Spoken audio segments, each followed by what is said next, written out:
សូមស្វាគមន៍ចំពោះការចូលមកទស្សនាវីដេអូរបស់ Channel My Voice ដែលថ្ងៃនេះផងដែរ Channel My Voice បានលើកយកនៅរឿងចាញ់ស្នេហ៍សាតានមកអានជូនបងប្អូនប្រិយមិត្តអ្នកស្ដាប់ទាំងអស់គ្នាស្ដាប់លេងកម្សាន្តនាងមិនចង់រស់នៅលើលោកដែលពោពេញដោយភាពតានតឹងនិងកំណាចនៅក្រោមការគំរាមកំហែងរបស់រ៉ាហ្វាអែលតទៅទៀតភាពចិត្តអាក្រក់និងតាមតែចិត្តរបស់គេជំរុញឲ្យរៀងតូចប្រើកំបិតសង្កត់លើស្បែកដៃរបស់ខ្លួនដោយមិនគិតមុខគិតក្រោយតែវិនាទីបន្ទាប់ក៏ត្រូវបើកភ្នែកធំពេលឃើញដៃម្ខាងរបស់អ្នកណាម្នាក់លូកមកក្តោបវាជាប់តតែឈាមហូរក្រហមឆ្អៅពីបាតដៃនិងហូរបន្តទៅចុងកំបិត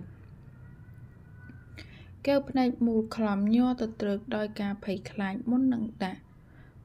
ភ្នែកងាកទៅមើលមនុស្សក្បែរខ្លួនហើយក៏ឃើញថាជារ៉ាហ្វាអែលគិតចង់ធ្វើអីសម្លេងក្រលើសួរដោយសម្លេងសោះក៏ក្រោះមិនលែងដៃពីកំបិតក្តាប់ដែលជាប់បេះដូងអាយលីនញាប់ញ័រពេលដៃធំកន្ត្រាក់យកកំបិតចេញពីដៃរបស់នាងរួចប្រវែងចោលទៅជ្រុងបន្ទប់ដំណក់ឈាមពីបាតដៃធំដែលធ្លាប់តែអោបនិងធ្លាប់ធ្វើបែបនាងធៀបឈាមមកចំមុខពី3ដំណក់ក្លិនឆ្អាបឈាមនិងមុខរៀបស្មើធ្វើឲ្យសតិរបស់ស្រីតូចសឹងតែរលត់អាការៈទន់ខ្សោយពីការជួបរឿងជាច្រើនធ្វើឲ្យរាងស្ដើងឈរត្រិតត្រោតបន្ទាប់ពីនោះក៏ដួលនៅល្អដែររ៉ាហ្វាអែលឈរគ្រានាងជាប់មិនអីចឹងនាងអាចរបួសធ្ងន់ជាងនេះក៏ថាបានឃើញអាយលីនសន្លប់បែបនេះបេះដូងរបស់សាតានក៏ផិតភ័យហៅកូនចៅភ្លាមអ្នកណានៅខាងក្រៅយកប្រអប់ថ្នាំចូលមកភ្លាមមិនយូរប៉ុន្មានក្នុងបន្ទប់ទំនើបរបស់រ៉ាហ្វាអែលពោពេញដោយភាពចលាចលព្រោះសំណាប់ចិត្តរបស់សាតានសម្លាប់បាត់មាត់បាត់កអាយលីនដឹងខ្លួនម្ដងទៀតហើយក៏មានអារម្មណ៍ឈឺខ្ញោកនៅក្បាលយ៉ាងខ្លាំងបើកភ្នែកមើលជុំវិញពេលនេះប្រហែលយប់ជ្រៅហើយព្រោះគ្មានពន្លឺព្រះអាទិត្យជំនួសដោយពន្លឺអគ្គិសនីពេលប្រើដៃជ្រងខ្លួនអង្គុយក៏ត្រូវស្ញុញមុខនឹងឃើញថាមានបងរុំរបួសយ៉ាងណែនចាំបានថានាងធ្វើរឿងងងខ្លៅបំផុតនៅក្នុងជីវិតដោយប្រើកំបិតឆូតដៃពេលមានសតិវិញក៏គិតថាខ្លួនឯងពិតជាល្ងងខ្លៅណាស់ទោះបីជានាងមិនមែនជាទីត្រូវការរបស់អ្នកណាតែបើសិនជាលោកប៉ានៅរស់ប្រហែលជាខូចចិត្តដោយសាររឿងនេះខ្លាំងមិនខានមកដល់ពេលនេះទើបអាយលីនមានអារម្មណ៍សោកស្ដាយចំពោះរឿងដែលបានកើតឡើងហើយចាំបានថាមុនពេលដែលសន្លប់ទៅរ៉ាហ្វាអែលមកដណ្ដើមកំបិតហើយដូចជាមានរបួសដូចគ្នាបេះដូងក៏លោតខ្លាំងភ្លាមនឹកបារម្ភគិតថាគេកាត់អីហើយខណៈដែលប្រុងចុះពីលើគ្រែក៏ឃើញរាងខ្ពស់របស់គេដើរចូលមកល្មមទើបអាយលីនអង្គុយដូចមុនភ្ញាក់ហើយឬយ៉ាងម៉េចសំឡេងរបស់គេនៅតែរៀបស្មើធ្វើឲ្យមិនដឹងថាពេលនេះអ្នកកំឡោះមានអារម្មណ៍គិតអ្វីឬនៅមានអ្វីនៅក្នុងចិត្តឲ្យប្រកបអាយលីនឈរលេបទឹកមាត់សម្លឹងមុខសង្ហាដោយទេវបុត្រដោយមិននិយាយអីទើបតែសង្កេតឃើញថាក្នុងដៃរបស់គេមានកាន់ថាអាហារចូលមកដែរឃ្លានទេនៅមិនទាន់ញ៉ាំអីផងរកអីទ្របពោះបន្តិចទៅនិយាយចប់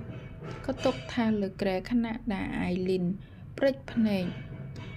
ភ្លឺមិនគិតថាគេនឹងចិត្តត្រជាក់បែបនេះ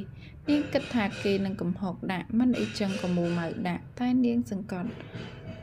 បានសង្កេតឃើញដៃរបស់គេក៏មានរបួសដូចគ្នាញ៉ាំបាយរ៉ាហ្វាអែលប្រាប់បញ្ចុកអាហារដល់មាត់មិនចាំឲ្យនាងញ៉ាំដោយខ្លួនឯងនាងរស័ព្ទរសល់មានអារម្មណ៍ចម្លែកចំពោះរឹកពីរបស់គេមានអារម្មណ៍ថាបន្ទាប់ពីនេះត្រូវមានរឿងអ្វីម្យ៉ាងកើតឡើងជាមិនខានប្រាប់ឲ្យញ៉ាំបាយហាមាត់អ្នកកំឡប់បញ្ជាឃើញខ្សែភ្នែកកាចពណ៌ផ្ទៃមេឃនោះសម្លឹងថ្មក៏ចាំបាច់ត្រូវហាមាត់តាមអ្នកខាងទៀតបញ្ជាខ្សែភ្នែករបស់នាងក្រមុំមើលទៅរបួសនៅបាតដៃគេហើយមិនព្រិចភ្នែកបេះដូងលុតខ្លាំងមានអារម្មណ៍នៅមិនសុខមិនឆ្ងាញ់ឬថាចង់ញ៉ាំអី អត់ទេអាយលីនក្រវីក្បាលតានតឹងសឹងតែដកដង្ហើមមិនចេញពេលឃើញភ្នែករបស់គេមើលមុខគេមើលតាមមាត់ក្រពុំដែលកំញើទំពាអាហារតិចពេលដែលនាងហាមាត់ខំស្លាប់ព្រានោះធ្វើឲ្យគេសឹងតែចូលទៅថែបនាងឲ្យដឹងណាណីមុននេះពេលដែលឃើញនាងឆោតដៃខ្លួនឯងគេភាំងរហូតនិយាយអីមិនចេញបើមិនភ្ញាក់ហើយដើរតាមរកក៏មិនប្រកាសទេថាពេលនេះនាងអាចគ្មានខ្យល់ដង្ហើមក៏ថាបាន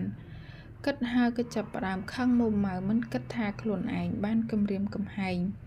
ឬធ្វើឲ្យនាងតានតឹងចិត្តទៅតែមកដឹងថាគេប្រហែលជាគៀបសង្កត់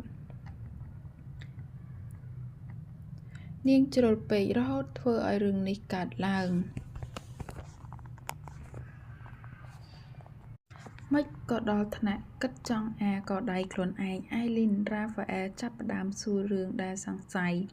បានលើបែបនេះអាយលីនក៏ដូចមានអារម្មណ៍ដកដង្ហើមមិនចេញ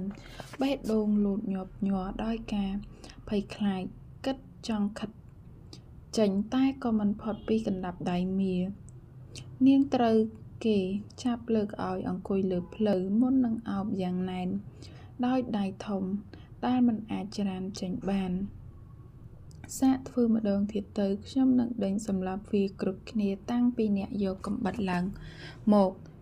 អ្នកដែលយកកន្ត្រកផ្លែឈើមកដាក់អ្នកដែលរៀបចំរបស់របរគ្រប់គ្នាដែលមានចំណែកពាក់ព័ន្ធជាមួយវាខ្ញុំនឹងសម្លាប់ចោលឲ្យអស់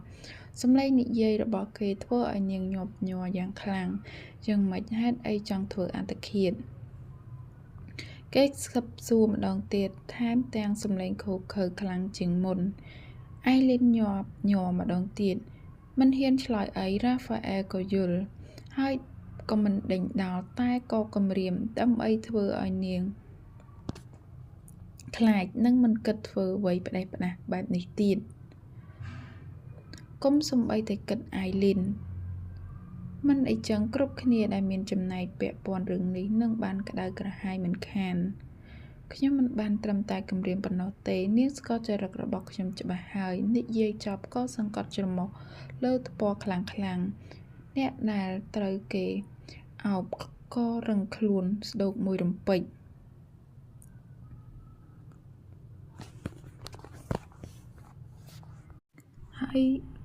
ហើយចំពោះរឿងដែលធ្វើការក៏ដូចគ្នាខ្ញុំនឹងមិនព្រមឲ្យនាងទៅរហូតបានទទួលការអនុញ្ញាតជាថ្មីយល់ដែរទេអាយលីន